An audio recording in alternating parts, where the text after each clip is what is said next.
Hello everyone, I'm going to be teaching you how to improve Java compiling times on Mcreator, and also I'm going to be giving optimization tips. I find as I've learned how to use Mcreator more that there is very inefficient ways of making procedures. First of all, I'm going to talk about the Mcreator, how to make high performance mods page. You can check this at any time, just type in how to make high performance Minecraft mods on Mcreator, and it's very good at teaching you how to make better procedures. I'll show you this one specifically in the video. Alright, the first tip is when it comes to making procedures, you want to try and avoid doing if statements, or this is how I used to do this when I first started out. I made too many if statements and it adds to the size of the procedure. So under generated code viewer, you can see that it's 112 lines. However, if we look at the more efficient way, it is 85, which is a big difference. I used to have 100 procedures with one of my mods, and that really adds up, and it makes compiling a lot slower. So what I would recommend is doing a sort of setup like this. This makes sense to do because this particular block here applies to all three of these. If you do it individually, like the one on this side, it ends up being larger than this procedure on this side. So as you can see, this is 85 here, but if I put this one on, it's 101. As you can see, it is larger. So in some cases, it is better to do an if statement and an if statement together like this.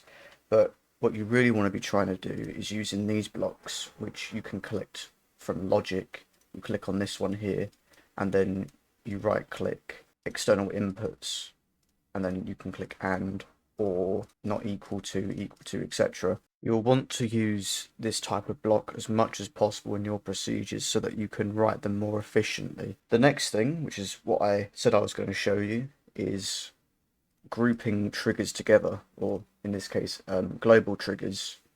So you can have a global trigger like this, right? When an entity is attacked, it will do this procedure here. It's not that many, it's up to 27 lines of code. But when you have 100 of these, 50 of these, 25 of these, all separate, they generate 27 individual lines of code for each one. I can show you more examples here, so they've got these ones as well.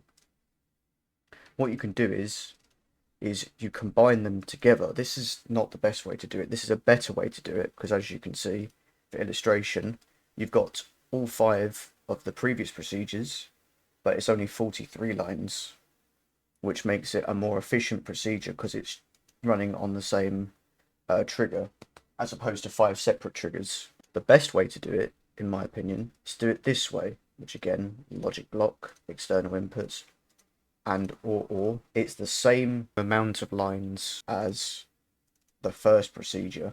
So you have the same density of information packed into this one procedure. And that is the way to reduce file sizes, and it reduces Java compiling times because it's not having to rewrite all these lines of code that you've generated. And finally, the best tip to improve Java compiling times is changing something in the preferences tab. So down here on 2023.4, you can go to Gradle and Run, build the workspace when a mod element is saved. It will rerun the workplace every time that you save an element.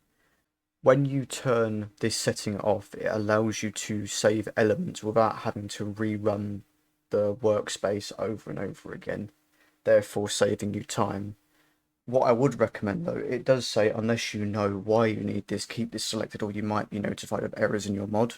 I would recommend to only use it for certain changes. For example, if you want to change just the name of something, say I wanted to copy this and I change that, save mod element, that's not too much of an issue. But what you don't want to do is do this for complicated procedures because you might come up with an error. So that's everything. I hope this helped. and thanks for watching.